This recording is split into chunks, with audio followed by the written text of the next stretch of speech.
আল্লাহর আইনে বাংলাদেশ চলুক, কারা কারা চান দেখে হাত তুলেন তো ইনশাআল্লাহ। আল্লাহর কোরআনে বাংলাদেশ চলুক, আমরা চাই কি চাই না? আল্লাহর কোরআন হক দেশের সংবিধান চান কি চান না? শুনেন, বাংলাদেশে কত কিছু দেখেছেন,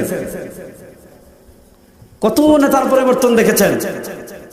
এই 2024-এর জুলাই আগস্টে গণবিপ্লব হলো, গণ অভ্যুত্থান হলো, এত মানুষ শহীদ হলো, কিচ্ছু হয় নাই। এই চাঁদাবাজিও আছে, টেন্ডারবাজিও আছে, দুর্নীতিও আছে, খুনও হচ্ছে, গুমও হচ্ছে, গুম হয়েছে কিনা জানি না, ধর্ষণ হচ্ছে, সিস্টেমে টাকা হয়তো বিদেশে পাচারও হচ্ছে। এই আর মানুষের বানানো আইন দিয়ে কিচ্ছু করতে পারবেন না। কিন্তু আপনার 6 মাস লাগবে না, 8 মাস লাগবে না, আল্লাহর কোরআনের আইন মাত্র 1 সপ্তাহের জন্য বাস্তবায়ন করেন, মামু সব সোজা। আল্লাহর কোরআনের আইন বাস্তবায়ন হোক, আপনারা চান কি চান না? দেখি কারা কারা চান, তো নারায়ে তাকবীর ইনশাআল্লাহ বলেন।